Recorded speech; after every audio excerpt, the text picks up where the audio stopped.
All right. Well, hello everybody. This is super casual. You've got a meeting. You got somebody coming in I here in like know. 2 seconds. It's okay. So It's okay. We're gonna make it we were happen. talking about this, and we're like, let's just hit record for a second. So, um, what we want to talk about today is just like the importance of having spiritual conversations. And that poll I did last week, that was the top issue. A lot of you guys did. Several of you chimed in on that poll, and half of you said that some some of the biggest felt needs in your family was how to have consistent spiritual conversations. This has been, I mean, this is evident. We've got a 1 year old, a 3 year old, and a 5 year old, and this is already like It's already a problem. it's already a problem. Like life is just busy. There's a lot going on, and so it's easy to, if you're not careful, you'll neglect it. And Yeah, I also feel like when you have young kids, it's easy to justify being like, well, they're just young. Like someday they're gonna understand, or someday they're gonna get to that stage where they can comprehend like deeper spiritual topics. But like in these days, sometimes it can feel like just surviving and survival mode. But I mean, these are the foundational days. So like, and not even for your kids, but for you as parents. Like, yeah, I would say that's almost the bigger part yeah. is like setting the family rhythms up in such a way that by the time they are teenagers, they're older, Yeah. and more independently minded. You've established these rhythms and routines in your family so that it's like, no, this is important. We prioritize this. This is why it's important, and those spiritual conversations don't feel forced Yeah, they or don't feel as awkward. awkward. Yeah, because it's something that's always happened. So just encouragement for those people that are in the same boat as us right now with young kids. Don't lose heart. Stay at it even when it feels awkward. Are we gonna talk about the band-aid on my face? Oh yeah. Hey, why do you have a band-aid on your face? I had a couple moles removed this week. So that's why. I'm not covering as it. I'm not embarrassed as it's. Yeah, you're just literally not allowed to move that Just bandage for yeah. like 2 weeks or I something. know. I'm gonna have to put something on it on Sunday. Yeah. It'll be okay. You're gonna have to put something on the something that's on something. Yeah. Or figure out a way to hide it. So to be fair, I came in here and bombarded Chelsea in her office like 10 minutes ago, and it's like, hey, can we shoot this? Like I looked at some stuff in advance to hitting record, but we have these conversations fairly frequently. So some of the stuff I wanted to make sure we talked about was like kind of like what we were just talking about a second ago. Sometimes it feels like, where do you find the time for those kinds of things, to be able to have the spiritual conversations with your kids in a way that doesn't feel forced and stuff. So just a few of the ways that I wanted to mention that that why this is important and why to have like make sure that this is a priority is because it's so almost one of the things you have to do before trying to prioritize the spiritual conversations is making sure that you are connecting on a deeper level with your kids, and that can happen through spiritual conversations. But I was thinking it through like there's some guys I went to college with that like I didn't get along with super well at first. In fact, I thought we had kind of opposing ideas on some stuff, and so but we were forced into a group project or something one time. I don't really remember what it was, but we ended up being forced to spend some more time together, and in those times together on a regular basis, it might have been life groups actually, our weekly life groups, but we started having just normal conversations, and because of these normal conversations, we were able to connect on a deeper level and respect each other's differing perspectives more.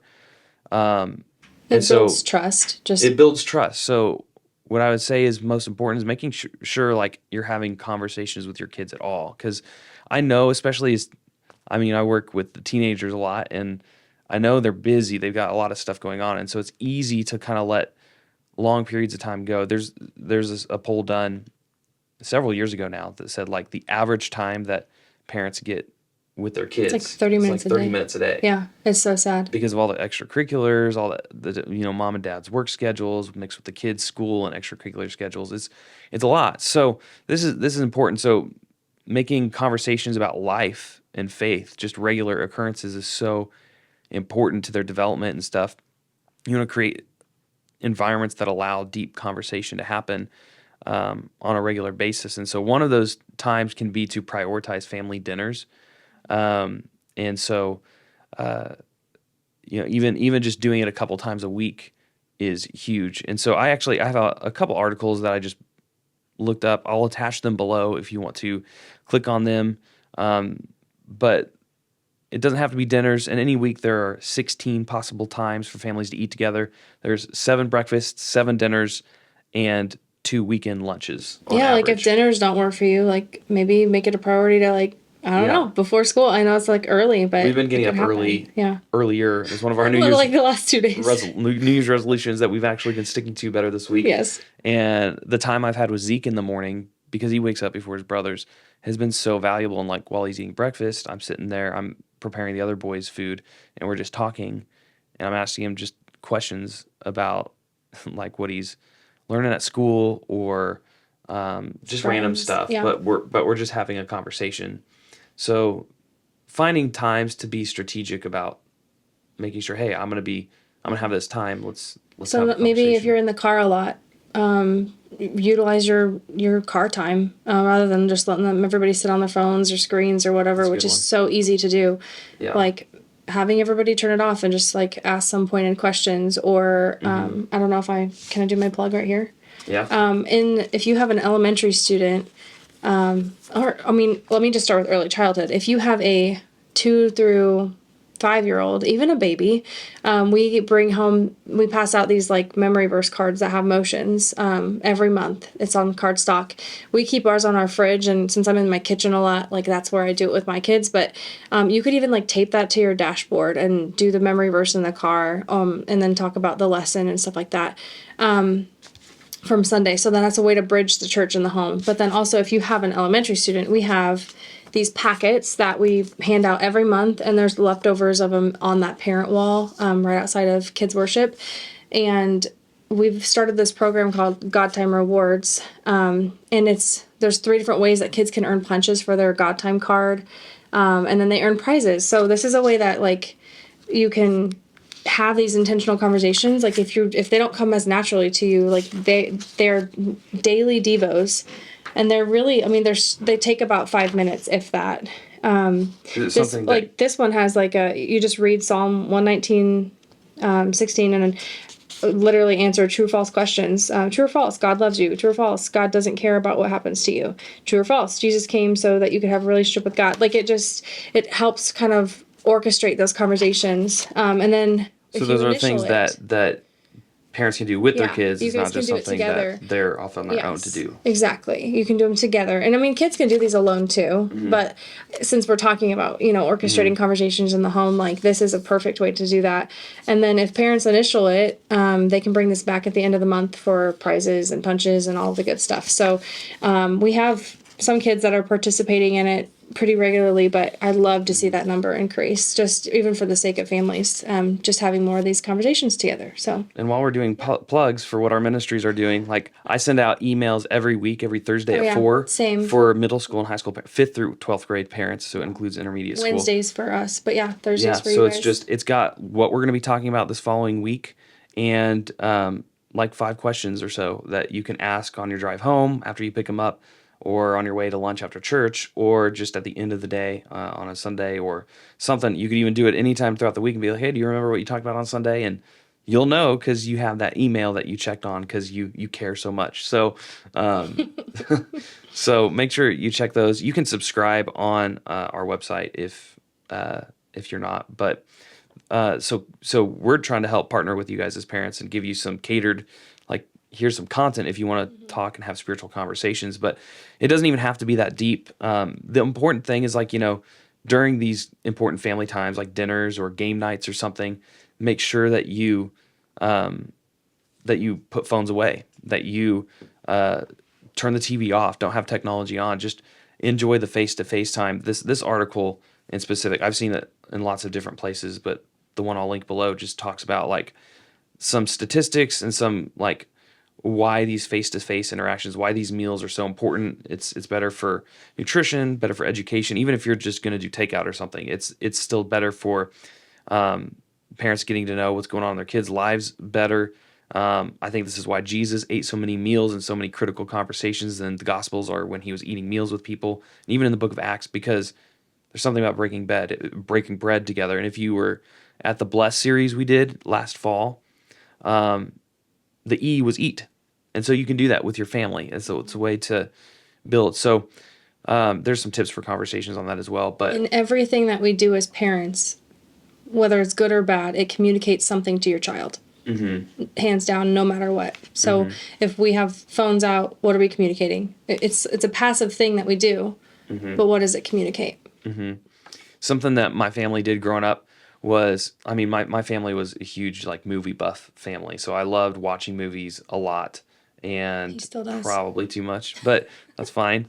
But your family didn't really grow up with that a whole lot. But for my family, like we would watch something. I remember when I was really young, the Tobey Maguire Spider-Mans came out, and there was a couple times during the movie, my parents paused and we talked through a couple things. But especially after the movie, they're like, okay, so because if you're not a pause and interrupt the movie kind of family, I totally get it. But if you afterwards even just have a debrief. So this happened. What do you think the implication of that is? Like, hey, they said a lot of words that we don't usually say. This was obviously when I was much younger, but as I got older, it's like, hey, these people aren't married, but they're having this kind of relationship. And then this happened later in the story. It's all of it's an Like, opportunity. Yeah. This is the way a lot of people in our world see this kind of affection, this kind of intimacy.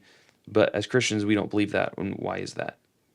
And or what did you find anything interesting about that? Like you can have these kind of conversations with just the normal stuff you're doing on a regular basis. You know, It's living with intention. yeah, living with intention, just being keeping your ears perked up for when you can infuse your faith into your everyday life and your conversations and stuff. So those are, and the more you do it, the more regular occurrences those become, the more your kids come to expect it. It just becomes, again, like I said, part of your family rhythm, and it doesn't feel forced. You could have kids in high school and say, hey, I want to start doing this, and it'll feel weird at first. But the more you do it, the less awkward it will become, and the more your kids will begin to trust your intentions. Because here's the thing: is you don't have to be a perfect parent, but you have to be real with your kids, Yeah. and they see through the facades. And And more is caught than taught. Yes. So More is caught if you're than is able to taught. say, hey, That's you know amazing. what? Yeah. I don't know if I handled that right or not, but here's why I'm handling it this way, and it's for your good. It's because I love you. It's what I believe is best for you. God's given me the the authority. I don't know if that's the right word, but the responsibility to do my best with you and to raise you to love Him and love others well. And so, And if your kid gets annoyed with you, that's normal. probably to be accepted. Yeah, it's normal. Yeah.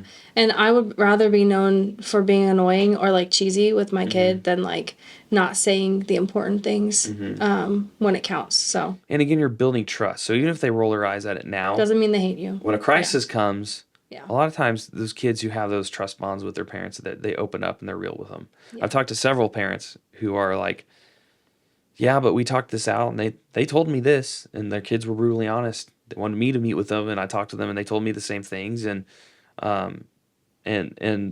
all that showed me was, hey, their parents had established that trust, that they were able to have some of those initial conversations, but when it came to some of the nitty gritty like stuff they didn't want to share with their parents, they could come talk to someone like me about or something.